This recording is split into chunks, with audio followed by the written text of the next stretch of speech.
नमस्कार। खास कार्यक्रम देश देशांतर में आपका स्वागत है। मैं हूं आरफा खानम शेवानी। भाजपा नेता और पूर्व रक्षा मंत्री मनोहर पर्रिकर ने गोवा के मुख्यमंत्री के तौर पर आज शपथ ले ली। राजभवन में आयोजित समारोह में राज्यपाल मृदुला सिन्हा ने उन्हें पद और गोपनीयता की शपथ दिलाई। इसके अलावा भाजपा के 2 मंत्री बने हैं, जबकि सहयोगी दलों जीएफपी को 3, एमजेपी को 2 और निर्दलीय विधायकों को भी मंत्री पद की शपथ दिलाई गई है। हालांकि अदालत ने 16 मार्च को सदन में शक्ति परीक्षण करने का आदेश दिया है। इससे पहले कांग्रेस पार्टी की याचिका पर सुप्रीम कोर्ट ने गोवा के मुख्यमंत्री के रूप में पर्रिकर के शपथ ग्रहण पर रोक लगाने से इनकार कर दिया। इसी के साथ ही बीजेपी जो है मणिपुर में भी सरकार बनाने के लिए पूरी तरीके से तैयार है और कल शपथ ग्रहण का समारोह होने जा रहा है। ऐसे में सवाल ये उठ रहा है कि आखिर कांग्रेस पार्टी के आरोपों में कितना दम है, जो ये कह रही है कि पैसे के बल पर दरअसल खरीदा जा रहा है एमएलएस को। संविधान क्या कहता है, संवैधानिक नैतिकता क्या कहती है, और अब तक जो राजनीतिक अभ्यास है यानी परंपरा है या अंग्रेजी में कहें जो पॉलिटिकल प्रैक्टिसेस रही हैं वो किस तरह की रही हैं, कितना दम है आखिर कांग्रेस पार्टी की इस बात में, और क्या बीजेपी संविधान के हिसाब से चल रही है। मेरे साथ यहाँ पर मौजूद हैं कई खास मेहमान। वीके अग्निहोत्री मेरे साथ मौजूद हैं, सेक्रेटरी जनरल रह चुके हैं राज्यसभा के और कॉन्स्टिट्यूशनल एक्सपर्ट हैं जाने माने। दूसरे खास मेहमान डॉक्टर जस्टिस सतीश चंद्रा मेरे साथ मौजूद हैं, फॉर्मर जज हैं इलाहाबाद हाई कोर्ट के।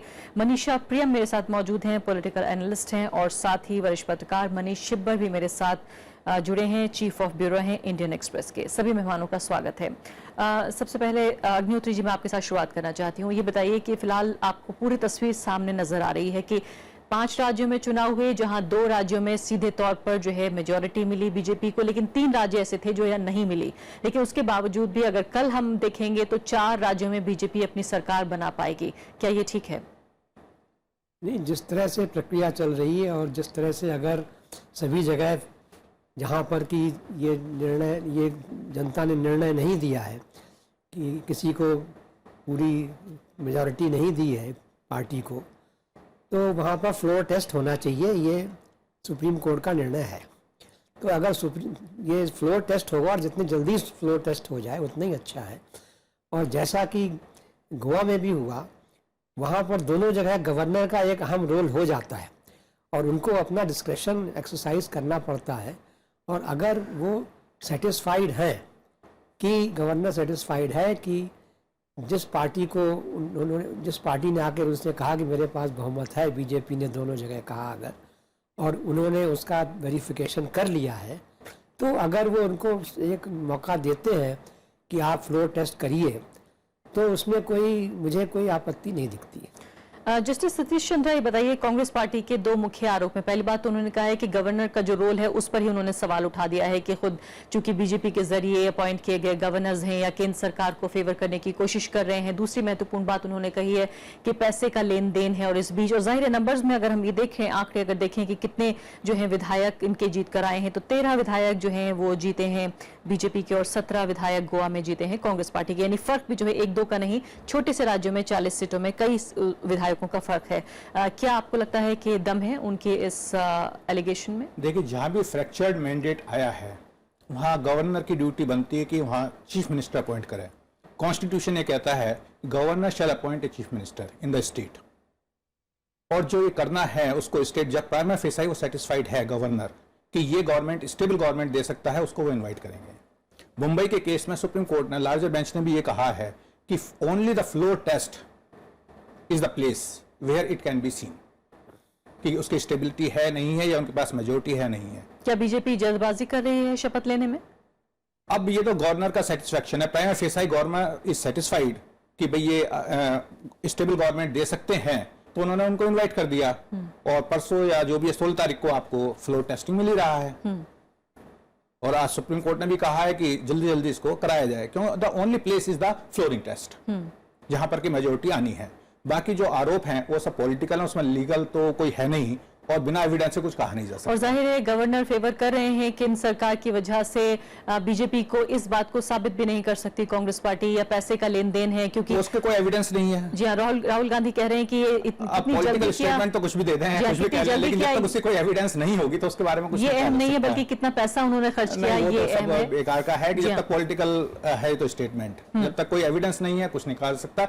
लेकिन कॉन्स्टिट्यूशनल पोजीशन ये है कि प्राइमा फेसाई सेटिस्फेक्शन गवर्नर का होना चाहिए, गवर्नर के ऊपर ये इस बात का चाहिए। निर्भरता और दूसरा है। ये है कि जो ये कहते हैं कि हमारे जो लार्जर नंबर हैं, तो आपको याद होगा 13 दिन की वाजपेयी सरकार गिर गई थी, जबकि लार्जेस्ट नंबर था उनके पास, उसके बावजूद भी गिर गई थी, सिर्फ एक वोट से या 2 वोट से गिर गई थी उस टाइम में। तो लार्जेस्ट नंबर होना जरूरी नहीं है। तो प्राइम फेसाई सेटिस्फेक्शन है कि वो स्टेबल गवर्नमेंट दे पाएंगे नहीं दे पाएंगे। और उसके ये बाद कैसे तय होता है? ये फ्लो टेस्ट से ही हो पाएगा। प्राइम फेसाई तो गवर्नर का सेटिस्फेक्शन है कि भाई ये आदमी जो है हमको गवर्नमेंट बना के दे सकता है, स्टेबल गवर्नमेंट दे सकता है। बाकी उसकी जो है फ्लो टेस्ट आएगा ही आएगा, तो फ्लो टेस्ट तो पता लग जाएगा। लेकिन मुंबई के केस में भी उन्होंने यही कहा था कि फ्लो टेस्ट ही सब कुछ है। लेकिन अग्निहोत्री जी, इसमें समझ में ये बात नहीं आती कि कितनी जल्दी कौन सी पार्टी पहुंच जाए, ये कैसे तय होगा? कोई वक्त तो तय होगा कि आखिर नतीजे आने के इतने घंटे के अंदर जो पहली पार्टी पहुंच जाएगी, या इंतजार ये किया जाए कि गवर्नर पहले बुलाए सबसे बड़ी पार्टी को और फिर जो है वो साबित करें कि उनके पास मैंडेट है या नहीं? नहीं, इसमें कोई समय सीमा तो निर्धारित नहीं की जा सकती। इसमें गवर्नर को यही देखना है कि अगर एक पार्टी आ गई है और उसने गवर्नर को सेटिस्फाई कर दिया है कि हमारे पास बहुमत है, तो फिर उसको इंतज़ार करने की कोई ज़रूरत नहीं। ज़्यादा से ज़्यादा वो दूसरे पार्टी को कह सकता है कि भाई आप भी आके बताइए। अगर दूसरी पार्टी नहीं आती है तो फिर उसको निर्णय लेने में कोई इंतज़ार करने की ज़रूरत नहीं है। लेकिन अब आप ये कह सकते हैं कि भाई थोड़ा वेट किया जा सकता था, नहीं किया जा सकता था, लेकिन ये तो सब इफ्स एंड बट्स हैं। गवर्नर का डिस्क्रिप्शन है, वो सही थे कि गलत थे, वो फ्लो टेस्ट में निर्णय हो जाएगा। ठीक है। मनीषा प्रियम, अगर इसको राजनीतिक हिसाब से हम ये देखें तो चुनाव नतीजे जब आए तो 3 राज्यों में जो है वो कांग्रेस पार्टी को जो है वो ज्यादा सीटें नजर आईं और 2 राज्यों में खुले तौर पर जो है सीधे तौर पर बीजेपी सरकार बना रही थी। लेकिन अब जो है वो 4 राज्य ऐसे हैं जहां बीजेपी की सरकार कल तक बन जाएगी। अगर राजनीतिक हिसाब से देखा जाए तो कांग्रेस पार्टी जो आरोप लगा रही है कि गवर्नर जो है वो फेवर कर रहे हैं या फिर ये संविधान के खिलाफ है, ये बात कितना आप इसको राजनीतिक महत्व देना चाहेंगी? देखिए, राजनीतिक जो अगर हम तराजू लेके देखें तो उत्तर प्रदेश की जीत इतनी बड़ी जीत थी कि चुनाव के नतीजे जब आ रहे थे उस वक्त कोई इन रिजल्ट्स पे उतना ध्यान भी नहीं दे रहा था। लेकिन यह स्पष्ट था कि दूसरा बड़ा राज्य पंजाब में कांग्रेस की बढ़त थी, लेकिन इसके अलावा मणिपुर और गोवा में भाजपा बहुत स्पष्ट रूप से पहले स्थान पर नहीं थी। तो यह समझ में नहीं आया कि बिल्कुल रिजल्ट्स के आते आते तक ही मणिपुर की दावेदारी जो है वो आईबोबी विक्रम सिंह कर रहे थे, लेकिन कांग्रेस के वरिष्ठ नेतागण जो हैं वो एक तरह से ना मणिपुर में और ना ही गोवा में पहल लेते हुए देखे नहीं गए। ये तो राजनीतिक बात हुई। और गवर्नर ने जब ये फैसला सुना दिया कि यहां हम गोवा में निमंत्रण देंगे, और तो इन बातों पे कांग्रेस की जो एक बिल्कुल एक राजनीतिक पहल होनी चाहिए थी जबरदस्त, वो होती हुई नहीं दिखी। और राजनीतिक स्तर पे तीसरी बात ये महत्वपूर्ण है कि इन अन्य दलों में से जो एक महत्वपूर्ण दल गोवा में भाजपा को समर्थन करता हुआ दिख रहा है, विजय सरदेसाई, ये यूथ कांग्रेस के लीडर हैं। मैं इनका काम कुछ समय से ट्रैक करती हूँ। ये चिर भाजपा विरोधी रहे हैं। तो क्या बात हुई कि चिर भाजपा विरोधी जो भाजपा का दामन जो है वो पकड़ते हैं, क्या बात हुई कि कांग्रेस खुद यूथ कांग्रेस का एक लीडर क्यों नहीं उन्हीं को प्रोजेक्ट कर दिया था अपने चीफ मिनिस्ट्रियल कैंडिडेट या अग्रणी नेता चुनाव में जाने के समय। तो कहीं ना कहीं एक नेपथ्य में जो राजनीति होती है उसमें कांग्रेस की तरफ से भी कमी थी। तो इन सब में यह कहा जा सकता है कि ये सब कमी होने के बावजूद भी अगर गवर्नर ने पहला नेता कांग्रेस को दे दिया होता तो न्यूट्रलिटी ज्यादा होती। वो बात नहीं की गई, तो कहीं ना कहीं इसको स्वीकार करना अब एक अवश्यम भावी दिखता है कि ये गवर्नर ने कांग्रेस की तरफ से नजर हटाई और भाजपा की तरफ पक्षपात किया। अब फ्लोर टेस्ट पर अगर भाजपा फिर जीत के आ जाती है तो हम जो आलोचना कर रहे हैं यह आलोचना एक छोटा सा बिंदु भी नहीं बना रहेगा। अभी भी कांग्रेस के लिए राजनीतिक रूप से नंबर्स जुटाना आवश्यक है। अगर वो जुटा लेते हैं तो राजनीतिक क्रिटिक जो बन पाएगा, अदरवाइज ये जो फुटनोट्स है कॉन्स्टिट्यूशनल हिस्ट्री के उसमें भी ये नहीं घुसेगा कहीं जी हाँ, भी। ये तो बहुत नंबर महत्वपूर्ण जुटाना बात है। कांग्रेस जी हाँ, के लिए एक मनीषा प्रेम जी बहुत महत्वपूर्ण बात है, बड़ी लेकिन जिम्मेवारी एक है इस तरफ, समय जी हाँ, और वो करना चाहिए उनको। मनीषा जी, लेकिन एक तरफ कॉन्स्टिट्यूशनल लीगैलिटी है और दूसरी तरफ कॉन्स्टिट्यूशनल मोरालिटी है, जो संवैधानिक नैतिकता है आखिर, जो कि बहुत साफ शब्दों में नहीं लिखी जा सकती, जो प्रैक्टिस से हमारे सामने उभर कर आती है। आप ये कह रही हैं कहीं ना कहीं उस पर भी एक सवाल है, लेकिन कांग्रेस पार्टी का एक जो आरोप है और शायद एक जो किसी भी ऑब्जेक्टिव न्यूट्रल व्यक्ति को वो बात अपील करती है, उनका ये कहना है कि खासकर गोवा का अगर हम जिक्र करें, जिन छोटी पॉलिटिकल पार्टीज ने बीजेपी के खिलाफ चुनाव लड़कर और चुनाव में जीत हासिल की है, जितनी भी सीटें हासिल की हैं, अब चुनाव हो जाने के बाद, चुनाव के बाद पोस्ट पोल अलायंस उन्हीं के साथ करना कहीं ना कहीं जो एक डेमोक्रेटिक स्पिरिट है, जो पॉलिटिकल प्रैक्टिस है, फिर से मैं उसी शब्द का इस्तेमाल कर रही हूं, उसके खिलाफ है। क्या आपका ये मानना है या आप भी इस बात से सहमत हैं? हाँ बिल्कुल, पॉलिटिकल प्रैक्टिस के स्तर पे कहिए, मोरालिटी के स्तर पे कहिए, किसी भी स्तर पे कहिए, गवर्नर को कांग्रेस के साथ भी पूरा पहल करना चाहिए था, क्योंकि उसके पास संख्या ज्यादा थी। तो ये बात तो है ही है, लेकिन कांग्रेस के ऊपर जो बड़ा प्रश्न बनता है वो ये है कि आखिर किसको प्रोजेक्ट कर रहे थे गोवा में। ये ना तो चुनाव के समय स्पष्ट था, चुनाव के नतीजे आने के बाद भी जब आपको संख्या ज्यादा थी तो गवर्नर हाउस के दरवाजे पे कांग्रेस देखी ही नहीं गई। तो इस बात को अगर आप वैक्यूम छोड़िएगा, तो वैक्यूम छोड़ने पे तो गवर्नर को छोड़ दीजिए, जनमानस में भी ये स्पष्ट नहीं होगा कि ठीक है संख्या ज्यादा थी, लेकिन आपने दावेदारी के लिए किया क्या। तो कॉन्स्टिट्यूशनल मोरालिटी, जो जनमानस की मोरालिटी, सब में ये गलत। लेकिन कांग्रेस अगर सत्ता में जाने के लिए जो अगर देखी नहीं जाएगी कि वो जा भी रही है अपनी दावेदारी ठोकने के लिए, मणिपुर में तो ये दावेदारी की भी गई, गोवा में तो वो भी स्पष्ट नहीं दिखता है। और ये सुनाई पड़ता है कि एक तरह से युद्ध था कांग्रेस में अंदरूनी कि मुख्यमंत्री पद के लिए दावेदारी किसकी रहेगी और कौन आगे बढ़ेगा। तो एक वैक्यूम अगर आप क्रिएट करेंगे, उसमें आपका जो ओपोनेंट है वो आगे बढ़ेगा। तो ये एक पॉलिटिकल गेम है और ये हो गया गोवा में। कहीं ना कहीं नई सरकार भी जो बनेगी अगर आप देखिए तो उसकी बहुत सारी कमियां होंगी। छोटे छोटे दल जो सहयोग देंगे उनके मंत्री ज्यादा बनेंगे, भाजपा के भी कम बनेंगे। तो ये एक तरह से जनादेश जो गोवा में आया है फ्रैक्चर्ड है, लेकिन इतना फ्रैक्चर्ड नहीं है कि छोटे दलों को ज्यादा महत्ता दे दी जाए, जो बड़ा दल है उसको महत्ता नहीं दी जाए, जिसको ज्यादा संख्या है वो ऑपोजिशन में बैठे। तो कहीं ना कहीं ये जनादेश के बिल्कुल उल्टे चलता हुआ चक्र एक दिखेगा और गोवा के लिए बहुत अच्छा नहीं होगा। नहीं है।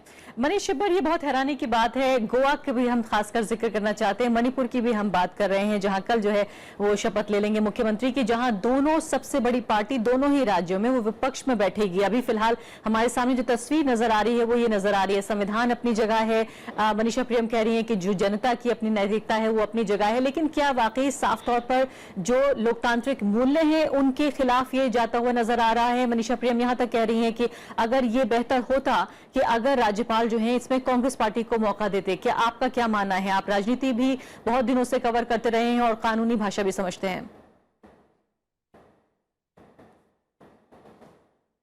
देखिए, ये सब जो गवर्नर है उनकी डिस्क्रिप्शन में आता है और डिस्क्रिप्शन कहीं साफ शब्दों में लिखा नहीं है कि किस तरह से वो यूज करेंगे।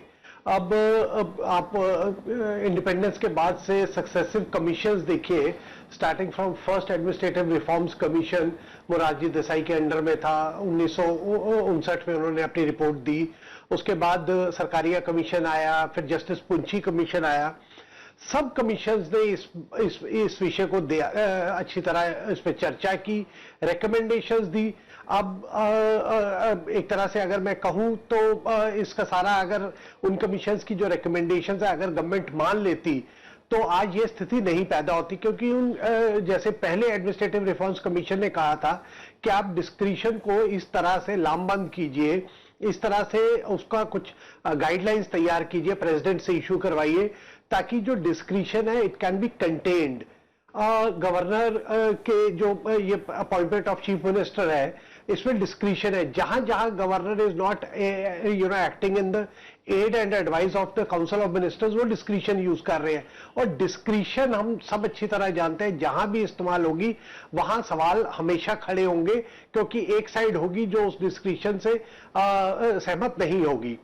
लेकिन क्योंकि कॉन्स्टिट्यूशन ने इसको डिफाइन नहीं किया है तो अभी तक हो रहा है। अब अगर सरकारिया कमीशन की रिकमेंडेशंस पे आप जाइए तो अब मैं गोवा पे आ रहा हूं और अगर वो रिकमेंडेशंस इंदिरा गांधी सरकार ने मान ली होती, इंप्लीमेंट की होती, तो आज ये नहीं होना था, क्योंकि उस सरकारी कमीशन ने साफ तौर पे कहा कि अगर एक हंग असेंबली है और तो गवर्नर के पास जो गवर्नमेंट फॉर्मेशन है उसके क्या क्या रास्ते हैं।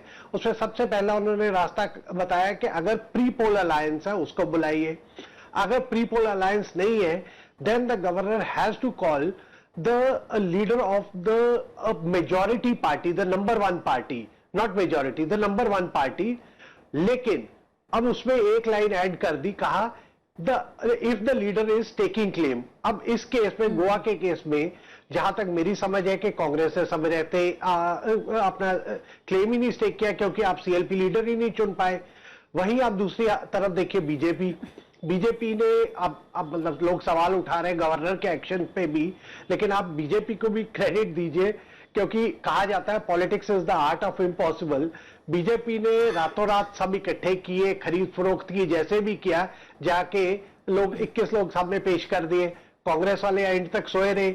अभी भी ये जब सुप्रीम कोर्ट में आए, इनका यही था कि आपने हमें बुलाया क्यों नहीं। अरे भाई, कॉन्स्टिट्यूशनली जो सरकारी कमीशन रिकमेंडेशन आप साइट कर रहे हैं कोर्ट में, वो भी यही कह रही है कि आपको दावा पेश कर रहा है, गवर्नर आपको क्यों बुलाएगा, और खासकर बीजेपी अपॉइंटेड गवर्नर है। और हम तो जब से इंडिपेंडेंट हुआ है कंट्री, तब से देख ही रहे कि गवर्नर, हालांकि एक अच्छी बात होती है अगर गवर्नर पार्टी पॉलिटिक्स से ऊपर उठते, लेकिन कांग्रेस के टाइम पे वो कांग्रेस की तरह के एजेंट के लिए की तरह काम करते हैं, और भारतीय जनता पार्टी की सरकार रही है तो बीजेपी एजेंट की तरह काम कर रहे हैं। तो मुझे नहीं लगता है, जब तक देखिए किसी न किसी स्टेज पे पहल करनी पड़ेगी कि जो डिस्क्रिशन है उसको हम कंप्लीटली किसी तरह से वर्कआउट करें, इस सिस्टम से बाहर करें, या उसको डिफाइन करें कि गवर्नर के पास अगर डिस्क्रिशनरी पावर यूज करनी है किस तरह से करनी है। 1 2 3 4 5 स्टेप हो, ताकि डिस्क्रिशन में गवर्नर कहीं अपना अलग का खेल ना खेल रहे हो। इस बात पे हमें जोर देना चाहिए। मनीषा प्रियम, बहुत दिलचस्प सवाल यहाँ ये पैदा होता है, बीजेपी के लोग भी और कुछ जानकार भी कह रहे हैं कि दरअसल ये पूरा खेल, ये पूरी प्रक्रिया जो प्रैक्टिस है, दरअसल कांग्रेस पार्टी के जरिए शुरू की गई, उनके जरिए बाकायदा इसको अच्छे तरीके से रिहर्स किया गया कई राज्यों में पिछले दशकों के दौरान, क्योंकि सबसे ज्यादा आजादी के बाद कांग्रेस पार्टी की सरकार रही है। उन्होंने दरअसल ये दिखाया है कि किस तरह से ऐसे सरकारें बनाई जा सकती हैं, और अब जबकि कांग्रेस पार्टी के ऊपर खुद बनाई है, तब वो अपने को पीड़ित दिखाने की कोशिश कर रहे हैं। दरअसल बीजेपी वही कर रही है जो कांग्रेस पार्टी पहले कर चुकी है। नहीं, मैंने सुना, कॉन्स्टिट्यूशनल एक्सपर्ट जो है उनके मत को मैंने सुना, लेकिन आपको ये बतलाऊं कि कांग्रेस पार्टी तो बहुत ही बुरी स्थिति थी। कांग्रेस के एक गवर्नर थे राज्य के, जिन्होंने कह दिया बिल्कुल कि Indira is India, India is Indira. तो इस तरह के गवर्नर से हम क्या आशा कर सकते थे। कांग्रेस पार्टी वो पार्टी थी जिसने कि जो बेसिक फ्रीडम्स है उसको कर्टेल किया, बेसिक पॉलिटिकल स्पेस को कर्टेल किया। लेकिन इस तरह के तानाशाही रवैये, इस तरह के गवर्नर जिनके मेरुदंड में बिल्कुल दम नहीं था, तो इस तरह की बेदम वाली राजनीति से एक अलग राजनीति 90 के दशक में भारत में उभरी। भारत में मुख्यमंत्रियों का दबदबा जो है वो बढ़ा, और ये 90 से लेकर आर्थिक उदारीकरण के बाद जो दौर आया, उसमें आप देखिए कि मुख्यमंत्रियों का दबदबा बहुत ज्यादा रहा। चाहे वो एनडीए की सरकार रही हो, अटल बिहारी वाजपेयी ने सरकार लीड किया, या फिर वो यूपीए की सरकार रही हो या यूनाइटेड फ्रंट की रही हो, मुख्यमंत्रियों की दावेदारी अगर आप देखिए, उसी दौर का ये अल्टीमेट कल्मिनेशन है कि गुजरात के मुख्यमंत्री रहे नरेंद्र मोदी, अब भारत के प्रधानमंत्री बन गए हैं। तो ये राजनीति के इस नए दौर में अब हम वो नहीं कह सकते कि पहले आपने किया था, हमारा मापदंड बदल चुका है। अब हमारे पास जो गवर्नर्स होने चाहिए, नरेंद्र मोदी जी ने एनडीसी की जब मीटिंग हुई उसमें कोऑपरेटिव फेडरलिज्म की बात की, तो अब जो हमारे गवर्नर्स भी होने चाहिए उनमें एनडीए की सरकार हो, नरेंद्र मोदी की सरकार का एक नया पॉलिटिकल स्पिरिट है कोऑपरेटिव फेडरलिज्म का, तो गवर्नर्स को एक नए पॉलिटिकल युग, एक नए राजनीतिक युग का नेता होना चाहिए। और कॉन्स्टिट्यूशन एक समय बनता है, कॉन्स्टिट्यूशन का इंटरप्रिटेशन जो है वो राजनीतिक युग का देन होता है, और अगर एक नए राजनीतिक युग की शुरुआत भारत में नरेंद्र मोदी के प्रधानमंत्री होने से हुई है, तो गवर्नर से भी हम वैसा ही आचरण जो है हमको करना चाहिए, पुंची कमीशन, सरकारिया कमीशन, ये सब काफी पहले की बात है, काफी पहले की बात है। वो तब है जब इंदिरा गांधी ने मेरुदंड तोड़ा और गवर्नरों में होड़ थी कि कौन बिल्कुल उनके पांव पे देखा जाए। ये सब बातें अब पीछे की बेमानी बातें हैं। इनकी राजनीतिक आलोचना भरपूर भारत के लोकतंत्र में हो चुकी है और भारतीय लोकतंत्र ने इस तरह के व्यवहार की भर्त्सना की है। आगे का युग एक ओपन पॉलिटिकल कंपटीशन का युग होना चाहिए और मुख्यमंत्रियों का चयन जो है वो बिल्कुल एक तरह से सस्पिशन या राजनीतिक नोकझोंक से ऊपर होना चाहिए। यही हम आशा करते हैं। जी हाँ, बहुत महत्वपूर्ण बात आप ये कह रही हैं और खासकर जब बीजेपी नई राजनीति देने की बात करती है और इस तरह की राजनीति देने की बात करती है जो कांग्रेस पार्टी से अलग हो।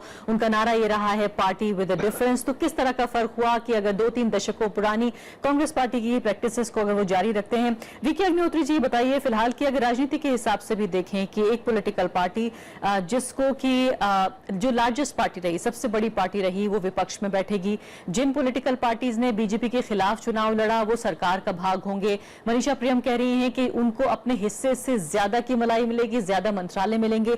क्या लोकतांत्रिक जो स्पिरिट है, क्या जो डेमोक्रेटिक स्पिरिट है उसके हिसाब से आप इसे ठीक देखते हैं? क्या कॉन्स्टिट्यूशन एक ऐसी किताब है जिसे अपने हिसाब से जब चाहा मोल्ड कर लिया जाए, उनके शब्दों को अपने हिसाब से इस्तेमाल कर लिया जाए?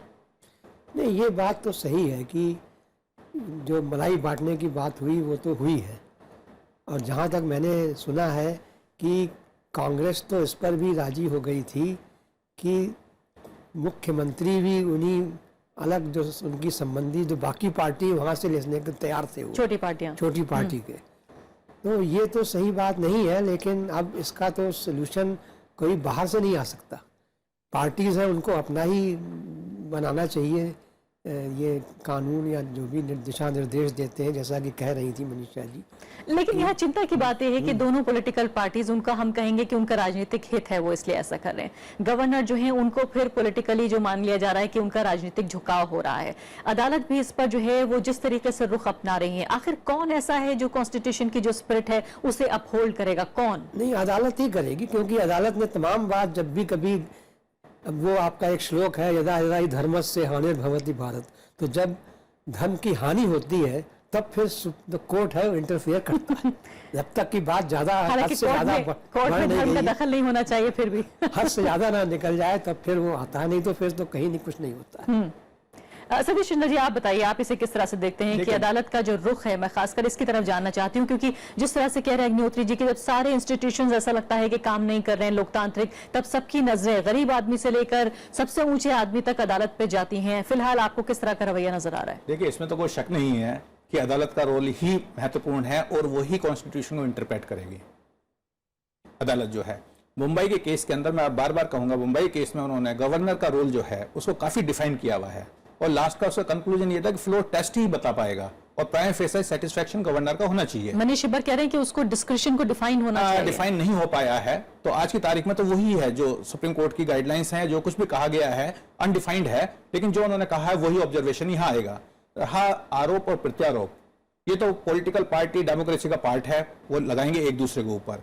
पॉलिटिकल पार्टी को चाहिए कि इस टाइम वो अपने विधायकों का काबू करें और उनको जो है मेजोरिटी में लेकर आए, लेकिन आरोप और प्रत्यारोप लगाने से। उसके लिए भी जिस तरह की प्रैक्टिस हमने देखी है कि बस में भरकर किसी जो है वो टापू पर लेकर चले गए विधायकों को, किस तरह के पैसे उन्हें दिए गए, तो क्या आपको लगता है कि इस तरह की प्रैक्टिस को भी बढ़ावा मिलता है कहीं ना कहीं? ये तो डेमोक्रेसी का पार्ट है, आपके मल्टी पार्टी सिस्टम है, तो उसमें तो चल ही रहा है। मनीष शिबर, आखिरी सवाल आपसे, अब आगे आप क्या देख रहे हैं? फिलहाल गोवा ने मैंडेट नहीं दिया बीजेपी को, मणिपुर ने भी नहीं दिया, दोनों जगह पर जो है बीजेपी की सरकारें देखने को मिलेंगी। क्या आपका मानना है कि फ्लोर टेस्ट से ये संतुष्टि कम से कम आम जनता को हो जानी चाहिए कि चलिए बीजेपी ने अपना मैंडेट साबित कर दिया है? क्या फ्लोर टेस्ट को हम आखिरी टेस्ट मान लें? देखिए, हम मानने वाले कौन होता है, ये तो कानून मानता है। बोम्बई जजमेंट बहुत क्लियर है कि फ्लोर टेस्ट ही एक इकलौता और सबसे महत्वपूर्ण मापदंड है ये डिसाइड करने के लिए कि क्या chief minister majority of the house command करते हैं या नहीं। लेकिन फ्लोर टेस्ट से पहले जरूरी ये था कि गवर्नर अपना जो रोल था वो इस तरह से परफॉर्म करते, ये जो डिस्क्रिशन था इस तरह से इसको इस्तेमाल करते कि it should have been fair and transparent, जिसमें कोई सवाल नहीं खड़े होते। लेकिन मैं पहले भी ये कई बार कह चुका हूं कि ये अनफॉर्चुनेट है कि सक्सेसिव गवर्नमेंट्स मैं आज की सरकार की बात नहीं कर रहा, पहले की सरकारों ने भी किया, आगे भी होता रहेगा।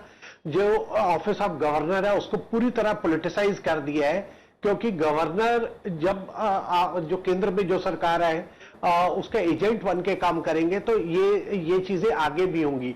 और मैं इसमें एक छोटी सी बात और कहना चाहता हूं कि जो पॉलिटिकल इश्यूज है, हर बात में हम लोग कोशिश करते हैं कि सारा का सारा दारोमदार हम कोर्ट्स पे डाल देते हैं कि कोर्ट्स ठीक करेंगी।